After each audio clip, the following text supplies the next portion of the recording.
Hello, everyone. Welcome to Affluence Financial Fitness for Women Magazine quarterly networking event. My name is Candace Smith. I'm the editor of the magazine, and Dr. Anita Renee Johnson, our financial behaviorist, is here today. She's the publisher of the magazine. We also have J.R. Span Davis, Money Books educator, here with us today, and we're discussing our latest issue that has come out, discussing Black art as an investment. How y'all doing today? Wonderful, wonderful. Glad to be here. Yes, yes, yes. So, yeah, this last issue really sparked some great conversations. So, I want to welcome you all back to the networking event, which we have quarterly. Join the Money Wisdom for Women page on Facebook, Affluence Magazine on Facebook, and you can find this latest issue on MagCloud. So do those things to keep up with us. It's absolutely free to come in and join this discussion, and we often link up, partner up for different events, books. We've written books together. Me and JR just did a camp together, so we're out here doing some things, and I'm super excited about it. So let's get into it. So, ladies, I have a question. I want to talk about art that speaks to me. Okay. Is there a name of a Black artist or artwork that has impacted you personally that you can think of? A piece of artwork that stuck with you? I need to look it up because I don't remember the name of it, but give me Oh, one okay. second. Yeah. And I want to say it's actually how I really got started in Black art, my interest in Black art. I'm trying to think of where I lived. So when I was in Puerto Rico, I was turned on to jazz music by a Caucasian girl, no less, because I grew up listening to Puerto Rican music. And I think shortly thereafter, because it was when I left home and went off to college. Yeah, so I guess I found some time to watch television. And we all grew up, most of us grew up watching Good Times, was it? Okay. And I do believe I mentioned it in my article. Right. And I want to say the brother's name is Calvin. So, oh, here we go. It's Ernie Barnes. Ernie Barnes, and it's called The Sugar Shack. Okay. And I saw that piece of art and I fell in love with it. I guess you could say it did impact me because I started, oh, you know what? We're going to have to backtrack. That piece impacted me, but the most impactful pieces, truthfully, would have to be when I was a senior in high school in Puerto Rico. I guess a lot happened while I was there. And I had a PE teacher who helped me out. I had a medical problem, and my mom let me stay at her house, and I stayed with her for a couple days, just chilling out, relaxing. She was in a condo on the beach, and I just needed some peace and relaxation. Well, she gave me two pieces of African art hand drawn, and that's what actually got me started with Black art.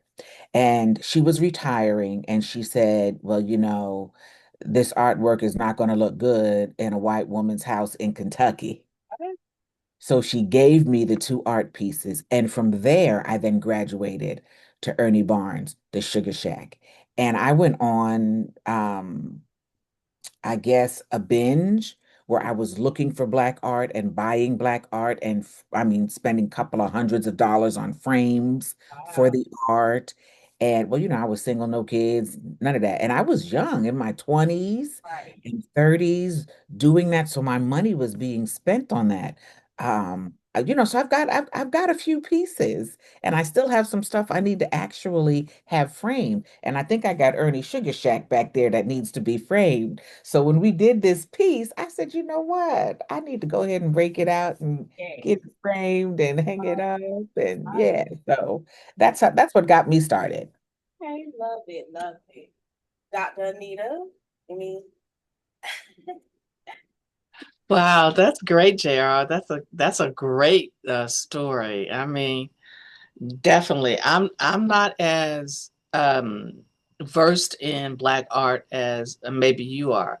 I think I just bought my first piece maybe 3 years ago, and that is the piece that actually, and I don't know, it's hanging here in the office. Don't know the name of it, right?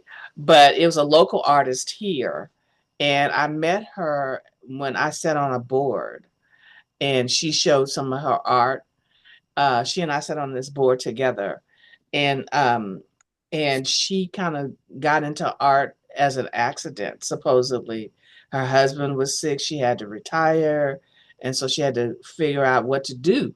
And then she started painting, and that's how she started paint. And she started late in life as well, as far as painting is concerned. And now she is, she's out there. So I guess that is one of the pieces. And I think the piece that that is on our cover, our featured artist, that one was very impact. I met her, doing this edition of Affluence, and when she did her interview, and if you guys have looked at the interview on the podcast, she had a piece behind her saying, "Can you hear me now?" mm, And that piece right there is one that I want. I haven't purchased it yet, but I sure would love it. Because there was a conversation I was having with someone, can't remember who I was having this conversation, and I was saying something to them, and they were like, "Huh?" I said, "Can you hear me now?" mm, And then I didn't stutter. I said, "Can you hear me now?" I didn't stutter. And then I did the interview with her, and that piece was behind her. wow, And so, and that's how that is the piece that really kind of impact me. Wow. Mm. yeah, I love it.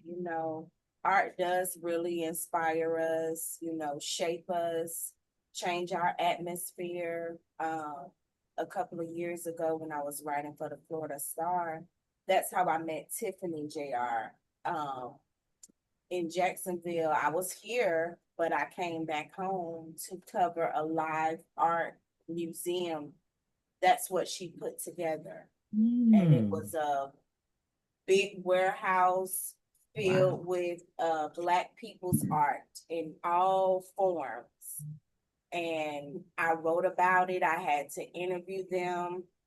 And I got to know how they birthed that art and how it is life and so much depth and meaning to it. That is what really introduced me to the power of it. It's not just something to hang on your wall when you get an original piece. That person has put their energy into it and it now sits and bring forth whatever was intended. So that was really deep to learn that it can be that impactful. So, you know, um, that was definitely interesting. So thank you all for sharing.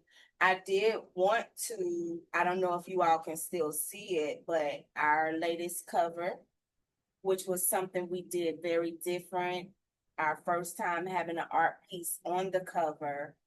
What are some of the things that you feel when you're looking at it? Is there anything that comes to mind? When I saw it, I was like, wow, beautiful. Just beautiful. And when the issue came out, I was just showing everybody. I'm like, oh my gosh, look at this artist. And it's just a beautiful piece. And it does speak to you. It's a beautiful piece. Yeah, yeah.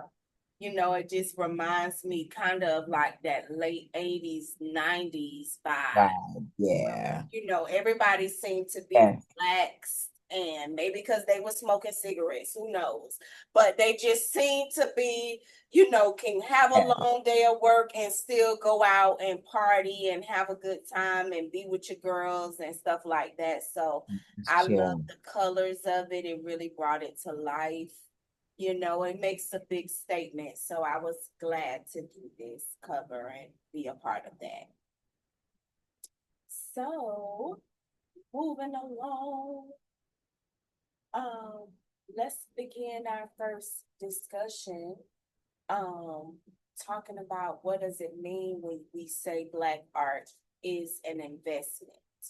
Is it financial, cultural, emotional, or all three?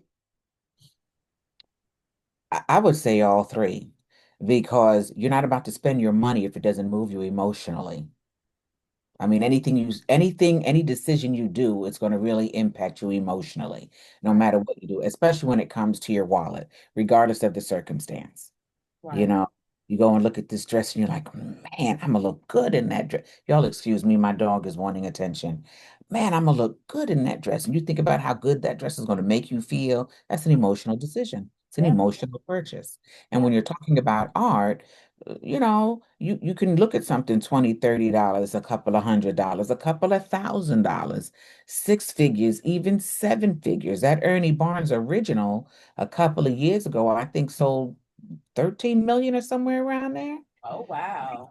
Yeah. Yes, that piece was something. And you're not about to do anything lightly when it comes to your wallet. You're not. You're not. So it's going to be all of that. And then emotionally, spiritually, financially, it's just when you're spending that kind of money, all of it's involved, most definitely. But art is definitely going to be it black art, any kind of art, but black art is definitely going to be a financial investment. The different things that you can do with that art and just make money triple times over and still be the owner of it. Right. It's just, it's, it's just fantastic. Yeah. I do love the fact that I got to see how Black artists are really making money. They're able to create the murals on the buildings a lot, especially between 2020, 2024. A lot of Black artists were pushed to do a lot of contractual things. Yes. They got statues even lately. I don't know if you all seen the plus size woman statue.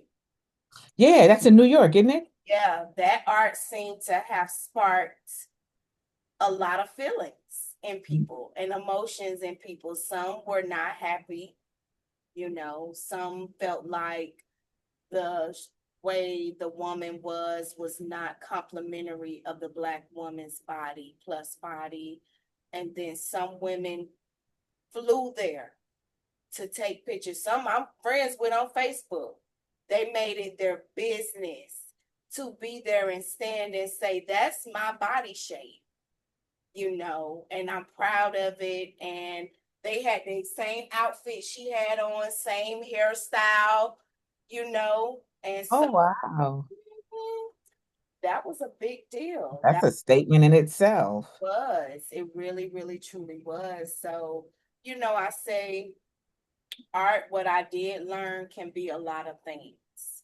So even in our writing, even in our articles, we're creating art. When we're putting the issues together, what do you all think are some ways that feeling and getting to understand that we are creating art, that we can be more impactful in that way? What do you all think? I'll let you answer first, Anita. Okay. Well, I think what we do as far as the magazine is, and as contributors, right, as writers, we put a lot of work. I know that the contributors put a lot of work into their writings, and it is creating something. Because one of the things that I've always wanted to pursue or make sure with the magazine that the person that's reading the magazine or reading the articles gets something from it. Um, sometimes we can read articles in different magazines and so forth, and we forget about them after we've read them. But what I want from the contributors of Affluence and from the readers is that once you read it, it sticks with you. Now, it doesn't have to stick with you. Maybe it'll stick with you to change your life, right? Change your emotions towards money. I believe this particular issue was one of the most eventful issues. I would say it hit the most. I think it hit me the most once I started reading the articles and seeing the cover. It's like this this can be real. You can actually uh, invest in art and actually don't have to, not necessarily not because we always talk about investments and what are assets and things, and one of the things we always talk about is housing, being a house always being an investment. Well, you could get art for, like JR says, for 200, 300, thousands, millions of dollars, but you can start on top of the house, or if you're not ready to purchase a home, you can start purchasing art as an asset. Right. And start building your asset portfolio up that way too as well. Not necessarily the 401ks or all the investments, but you can start with that, and then you can pass that down to your family, Yes. right? Because you're not always going to pass down a home. You're not Mhm. going to always do that. 401ks, all that kind of stuff, you're not going to necessarily do that. But with art, you can. Because Yes. what I did with the piece of art that I purchased, I gave it to my daughter as a birthday present, right? And so she was like, wow, so she enjoys it. I mean, although it's a pretty pity for me to send it to her from California to Louisiana. It almost cost me as much as the art. It did. Yeah. But I believe that we as we put the words together on the paper and send it out to the readers, that is definitely art in itself. It's an asset in itself. I would definitely have to agree. Um, because you can use the art as an investment. In my article, I mentioned starting a foundation, if I'm not mistaken. And with that, you can own it, commission it to the museum, and you still own it, you're still being paid. It's in the foundation, and that's a family foundation. And it's just a beautiful thing to be able to recycle. You don't lose ownership or anything. You still have it. You're passing it down to the family. It's still with the family. Definitely something to consider if you're ever in a position. I would love to purchase more. I Mm. really do. The one I haven't purchased that one, and I'm hoping it's still there. The one that was on the cover, but I really want that. I really want that. Big only, I think the reason why I want that particular one, not of course for an asset, but because I had just said maybe 15 minutes ago before having the interview with our featured artist. Can you hear me now? I mean, it's like it was like an oven, right? It's like, oh, I'm supposed to have that piece, right? I'm supposed to have that piece, and so I am looking to get that piece, and I believe she may have prints for it. And JR, you have to help me out with that because you can have the original and you can have prints. Am I right? Okay, good, good. And so maybe she might have prints. So maybe I may have to end up with a print. I Right. don't know. Have her sign the print. Yep. Sign the print. Oh, yes, indeed. Because when she becomes super, super famous, that signed print will have some real value to it. So you definitely want to make sure she signs the print. Oh yeah. I've got a couple of prints too. It's awesome. I love it. I some of the kids that I know, my nephew, young girl in church, couple of girls in church actually, one of my students, just I'm like, "Oh, I love your artwork. I need you to give me a picture." So I have a wall in my room, in my office of artwork of, some of the folks that have done some work for me. And I'm like, all right, so when y'all get famous, I got some original work here. Original work. Love it. Yeah. Yeah, I do. I love it. Anybody that I can see that can draw, if I come in contact with them, oh, I want a drawing. Oh, I need a drawing. Hmm. Well, Yes. you know, I have worked with clients who are art, they're artists. I'll just say they're artists. And as I'm working with it, they're drawing, right? And they draw the conversations that we are having Wow. about their finances. So they are drawing the conversation.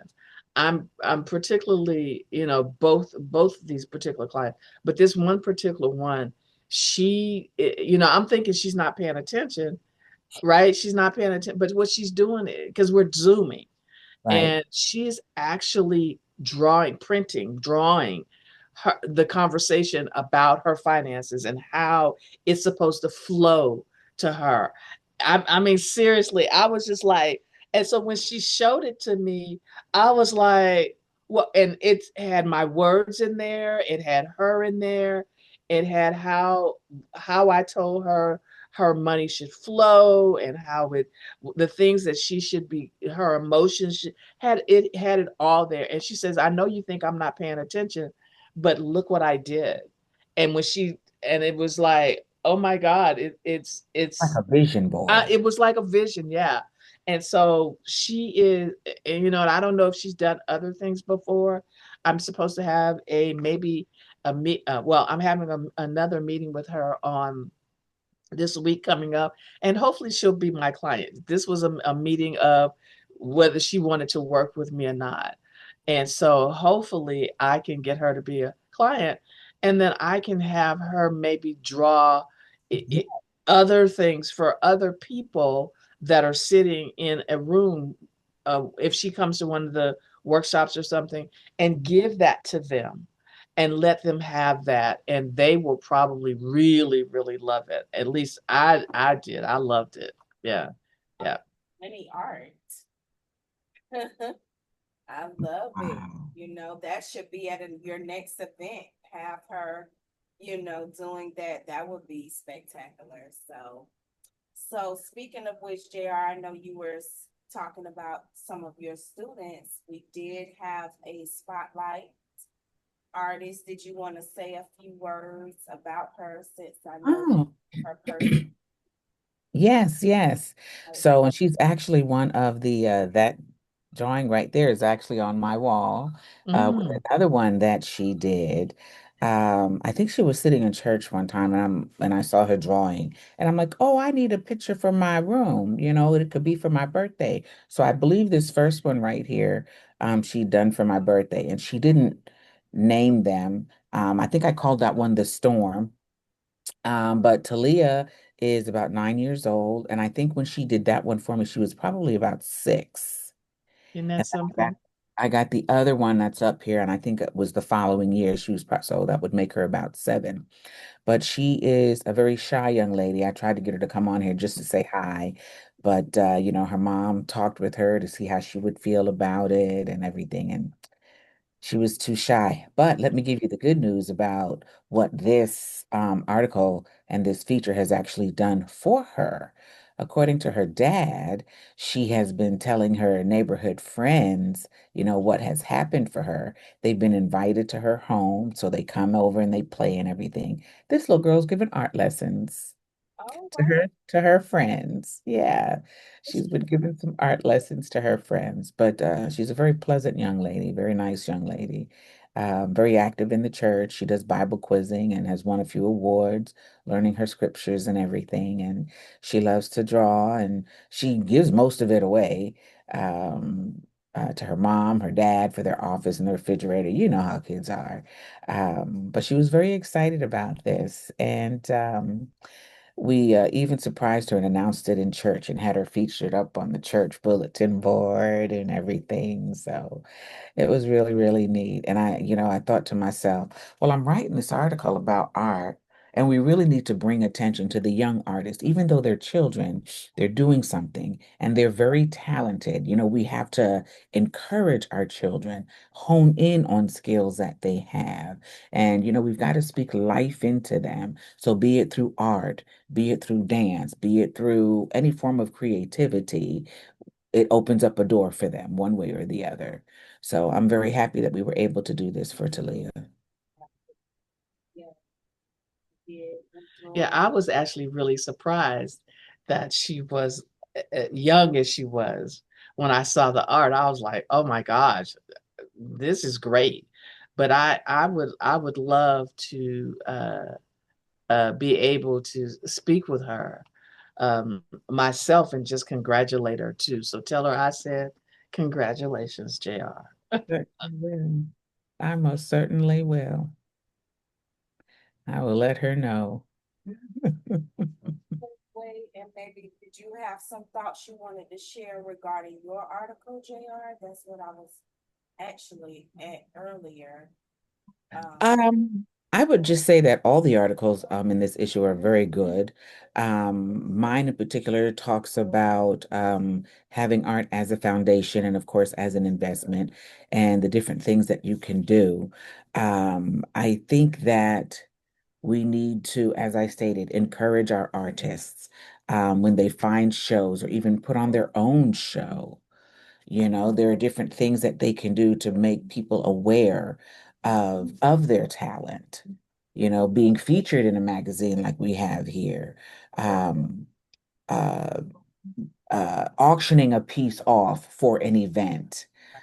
Just a number of different things that can be done to bring awareness to themselves, to bring awareness to Black art in general. It's something that's becoming prevalent now. It's always been there, you know, uh, but now it's just jumping out at us in all different areas. And I would just say that we did a daggone good job this issue. right. You Really really got to check us out. got to, it's really packed with some really neat discussions on Black art as an investment. So speaking of which, I'll kind of scroll through to go just over really quick. I did enjoy Dr. Kevin Walker's article, Your Financial GPS, Staying on Course in Economic Chaos. Mm, It's a wealth of good knowledge. He does include some different investment things, but he also, of course, offers a lot of practical uh, advice and information in regards to the times. It's a very timely article, so that was really good. Um, we also had Pam who's on vacation with family, investing in Black art, a wealth strategy with cultural impact. And she kind of went into the significance of culture and art mm, and utilizing that as an avenue to navigate investment. So Hmm. that was really interesting. And then, of course, Dr. CC always has us thinking deeply about our money. So your mind is money, while mental health is a wealth building asset because mm. we do got to get that mind right before we think, we know what investment because many people have plenty of art stacked somewhere in a Collecting dust. they Mhm. haven't taken care of it, because their mind may be cluttered or something. So, her article, as usual, is very insightful. Dr. CC works in family therapy and family care, so she provides that aspect and that angle often with each issue that we have. So, Hmm. yeah, this issue was really good. I enjoy every issue, of course, but I just love how you all take the different angles and things like that. And of course, you can always find in each issue from the editor in each issue. Yes, so You can always find a letter to the readers there. We have a couple of things that go on in the magazine. How about wealth words, subscription pages? So yeah, and this was our cover article on June 10th. So this was really exciting to put this issue together. Yeah, this was a great issue. Mhm. I do have an announcement whenever we get to announcements. Okay, So we are segueing right there. I was gonna say, well, we got to talk about what's coming up with us. So take it away. so I have I'm procured us a place to have a distribution center here in the Sacramento area, and it is a private club. Wow. Yeah, exactly. Yeah. And it's a Black-owned woman private club. Yeah. Whoa. Yeah. I didn't tell Candace that. I did tell her it was a distribution center. So it's not like a bookstore or any of that. It is a private club, co-working space, a private co-working space. And the name of that place, I'm going to try to get the name here for you. It's called California Recruitment Services. And uh, uh, and so this week I am going to go and set up the. It's not really going to be a table, but it's going to be a place where the poster of of the magazine will be there. So whatever issue is up at that particular time will be because I'm going to get some posters and I'll put the post up there and put the QR code there where people can purchase the magazine in a private club. That's awesome. Yeah. So I'm excited about it. I'm way excited. So I'll be doing that on Wednesday, the third. I think the third is a Wednesday. So I'll be doing that on either Wednesday or Thursday. I can't remember which day it is. So I'll be going and setting up that with the QR code. Well, people can. One of the things I want to be able to do is once they get go to the QR code, it will download the magazine for them. And if they want to get a copy of it, then they could do the same thing with the QR code Mm-hmm. and then just mail it out to them. So that's one of the announcements. So for those of you who want to be a distribution center, it's easy with the QR code. You don't necessarily have to have the magazine there, but we'll put a poster up with every quarter I go in and put a new poster up and then with the QR code so people can download it. That's awesome. That's going to be Mhm. fantastic. Yeah, I'm excited. I'm excited. Black-owned Right. woman. Better. And she's a spitfire too. I bet. Gotta be. Gotta be. All right, that's what's up. So, what are some upcoming things for Dr. Anita, though? Well, yeah, so I in that same vein, I have I'm gonna be speaking uh in her private club this next Oh, week. Yeah, so she's got me coming in speaking. She does some every the last Friday of every month. She does something, and so I'm gonna go and I'm gonna be speaking. I know that, and this might be something that I wish JR or even Candace could fly out to September 12th. I'm going to be doing something called a financial speed dating event. okay. And it is exactly the way it sounds. And there's going to be financial people there that have their booths, sponsors. They're going to be able to sponsor, have a booth. You'll be able to have a booth. You'll be able to have something in the swag bag. You'll be able to talked with people. And so it'll be nothing but financial people, advisors, banks, insurance companies, all of those things. And this is part of this is part of her. I'm having it at her place. And part of the things is that she has a gym there.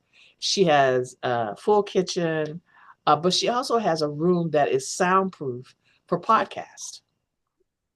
Mm. So I'll be interviewing the people that are coming to the financial speed dating. And exactly what it says. You will be able to sit down with somebody for 5 minutes. You're gonna be dating them financially to see if you like them, Right. and then you move on to somebody else. And if you like them, that person, that financial advisor, has the opportunity take to meet with you privately in one of the rooms that she has right then and there. They don't have to make an appointment. That person doesn't have to make an appointment, doesn't have to do anything. I They will need be that able to info. meet that person in one of the rooms that she has there.